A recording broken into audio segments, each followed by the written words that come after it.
Hello everyone, welcome to tech शर्मत। आज के सेशन में हम मेडिकल कोडिंग से रिलेटेड कुछ और ऐसे टर्मिनोलॉजी के प्रीफिक्सेस देखने वाले हैं जो डिनोट करते हैं किसी बॉडी पार्ट को। ठीक है, तो अगर आपने इससे पहले वाले सेशंस भी वॉक थ्रू करे हैं तो वहाँ पे भी हमने कुछ ऐसे प्रीफिक्स देखे थे जो डिनोट कर रहे थे किसी इंफॉर्मेशन बॉडी पार्ट से रिलेटेड, शेप, साइज, कलर और भी ऐसी काफ़ी सारी प्रॉपर्टीज़ थी जो अलग अलग तरह के प्रीफिक्सेस हमने अभी तक कवर किए। तो ये सेशन उसी के कंटिन्यूशन में पार्ट 32 है। ठीक है, इसमें हम कुछ और ऐसे नए नए प्रीफिक्स देखेंगे और उनको समझेंगे कि उनका क्या पर्पस है और कौन सी बॉडी पार्ट की इंफॉर्मेशन वो डिनोट करते हैं या रिप्रेजेंट करते हैं। ठीक है, अब इस सेशन में हम कैसे प्रोसीड करने वाले हैं, सबसे पहले तो मैं आपको कुछ प्रीफिक्स के बारे में बताऊंगा, है ना। और प्रीफिक्स को समझने के बाद में, उसका मीनिंग समझने के बाद में उन्हीं से रिलेटेड कुछ हम एग्जाम्पल भी वॉक थ्रू करेंगे, क्योंकि बिना एग्जाम्पल्स के आप लोग वहाँ पे जब भी आप इंटरव्यू में हो या किसी एग्जाम के लिए प्रिपेयर कर रहे हो तो वहाँ पे आपको टर्मिनोलॉजी को आइडेंटिफाई करने में इशू होगा अगर आप पहले से कुछ ऐसे प्रैक्टिकल एग्जाम्पल्स देख के नहीं जाओगे, है ना। इसलिए एग्जाम्पल्स वॉक थ्रू करना भी उतना ही इंपॉर्टेंट है। ठीक है, तो जो लोग डायरेक्टली इस सेशन को देख रहे हैं, जिन्होंने सीक्वेंस फॉलो नहीं किया है, ऑल तो मैं रिक्वेस्ट करूंगा कि आप पहले सीक्वेंस से ही इस सेशन को देखें, क्योंकि सब कहीं ना कहीं एक प्रॉपर सीक्वेंस में और एक कैटेगरी में ऐड किए हुए हैं सेशंस।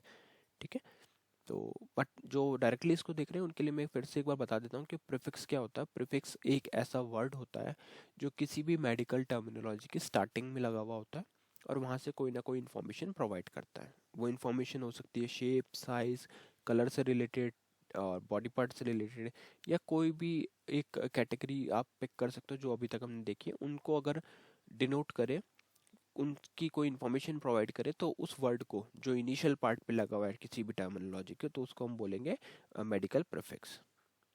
ठीक है, मेडिकल टर्मिनोलॉजी का प्रीफिक्स। तो अभी स्टार्ट करते हैं सेशन को। पहला जो हमारे पास प्रीफिक्स है वो है माय और मायो।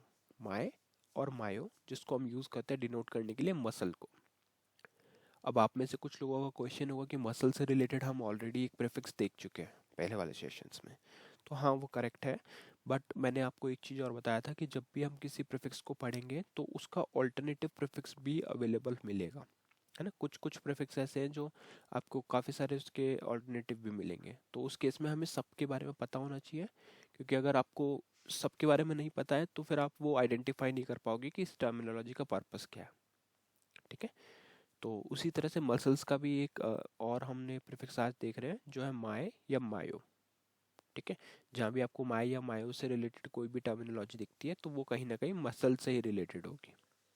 ठीक है, पहला एग्जांपल देखते हैं। एग्जांपल है माइलेजिया। माइलेजिया का मतलब क्या होता है? पेन और टेंडरनेस इन द मसल। किसी भी रीजन की वजह से अगर पेन हो मसल्स के अंदर या टेंडरनेस आ जाए तो उसको हम किससे डिनोट करते हैं? माइलेजिया से। ठीक है, नेक्स्ट जो एग्जांपल है हमारे पास वो है माय थीनिया। माय एस्थीनिया का मतलब क्या होता है? Muscle weakness often used in the context of auto immune disorder. तो जब भी ऑटो इम्यून डिसऑर्डर से कोई सफ़र कर रहा है तो उनके मसल्स में उनको काफ़ी वीकनेस फील होती है, और उस चीज़ को हम किससे डिनोट करेंगे? माय एस्थीनिया से।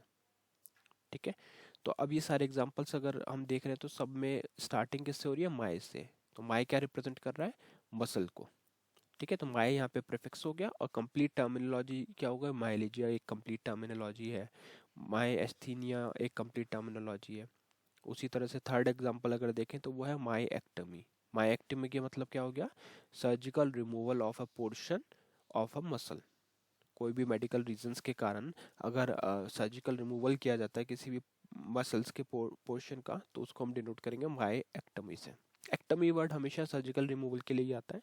अब तक आपको इसकी हैबिट हो गई होगी क्योंकि हमने काफ़ी सारे एग्जांपल्स इससे रिलेटेड कवर किए हैं, है ना। फिर हमारे पास आता है मायाइटिस। मायाइटिस का मतलब क्या हो गया? Inflammation of the muscle tissue. तो यहाँ भी अगर मसल टिश्यूज में किसी तरह से इन्फ्लेमेशन दिखता है तो उसको हम डिनोट करेंगे टर्मिनोलॉजी मायाइटिस से, और प्रीफिक्स क्या है यहाँ पे? माय। अब अगर आप ये सारे एग्जांपल वापस से वॉक थ्रू करोगे तो आपको एक ही चीज़ इसमें कॉमन मिलेगी, वो है मसल। हर जगह हम कहीं ना कहीं मसल्स की ही डिस्कशन कर रहे हैं।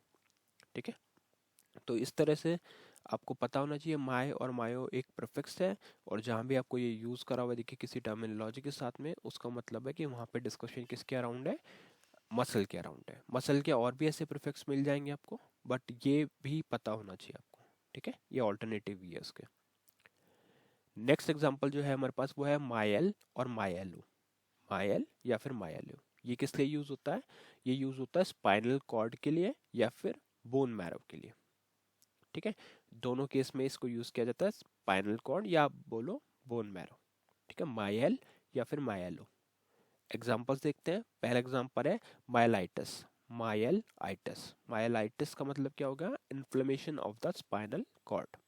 तो जब भी स्पाइनल कॉर्ड में इन्फ्लेमेशन आता है तो उसको किस टर्मिनोलॉजी से डिनोट करेंगे, मायलाइटिस। मायलाइटिस एक कंप्लीट टर्मिनोलॉजी है, और माय इसमें मायल इसमें क्या है, प्रीफिक्स है जो डिनोट कर रहा है स्पाइनल कॉर्ड या बोन मैरो को, ठीक है।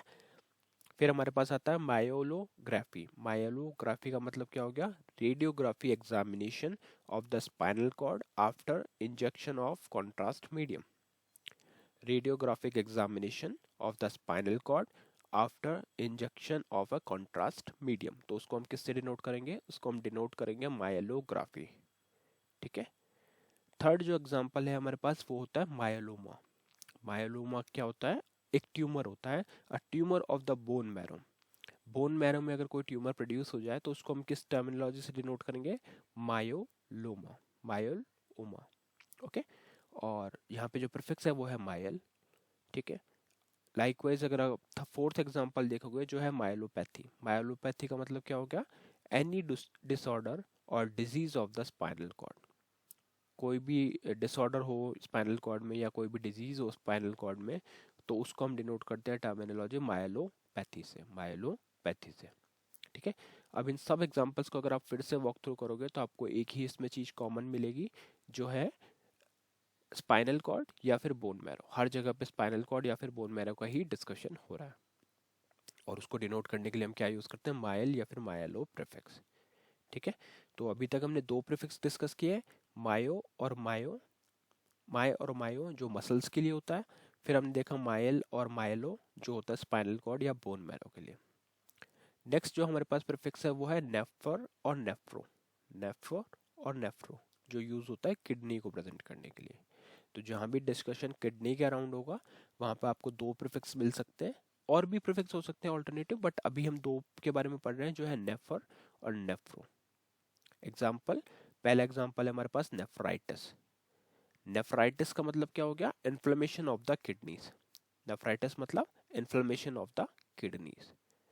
सेकंड जो एग्जांपल है हमारे पास वो है नेफ्रोलॉजिस्ट। नेफ्रोलॉजिस्ट का मतलब क्या होता है, a medical specialist who deals with the disease and condition of the kidney. तो ये एक ऐसा स्पेशलिस्ट होता है जो किससे रिलेटेड वर्क करता है, जो डील करता है डिजीज किससे रिलेटेड, किडनी से रिलेटेड। तो उसको हम क्या बोलेंगे, नेफ्रोलॉजिस्ट, नेफ्रोलॉजिस्ट।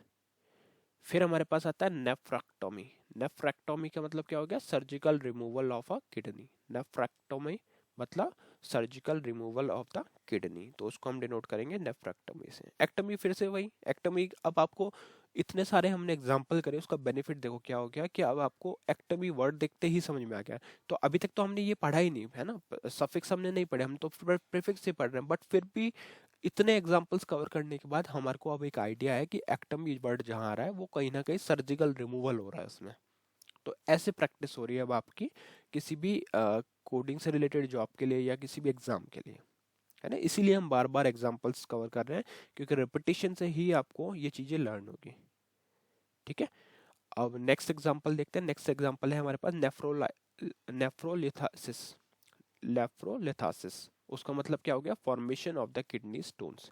जब किडनी में कोई स्टोन्स का फॉर्मेशन स्टार्ट हो तो उसको हम डिनोट करते हैं नेफ्रोलिथासिस से, ठीक है। इन सब एग्जांपल्स को वापस से वॉक थ्रू करोगे तो एक ही चीज आपको कॉमन मिलेगी, वो है हमारा किडनी। किडनी से रिलेटेड ही डिस्कशन है, इसलिए हमने यूज किया प्रीफिक्स या तो नेफर या फिर नेफ्रो, ठीक है। तो आज के सेशन के लिए यही तीन प्रीफिक्स थे जो मैं इस सेशन में कवर करने वाला था। नेक्स्ट सेशन में हम बाकी टॉपिक भी डिस्कस करेंगे। तो आज के लिए जस्ट एक क्वेश्चन है, what information is provided by the prefix muscle and masto, ठीक है। बस तो अगर आपको इसका आंसर पता है तो आप कमेंट सेक्शन में उसको पुट कर सकते हो, और अगर आपको इसमें कोई डाउट है तो आप लास्ट सेशन भी देख सकते हो, वहाँ पे हमने ऑलरेडी इसको डिटेल में पूरा डिस्कस किया हुआ है। ठीक है, तो आज के लिए इतना ही था। नेक्स्ट सेशन में बाकी टॉपिक डिस्कस करेंगे। So thank you for watching Tech Share में।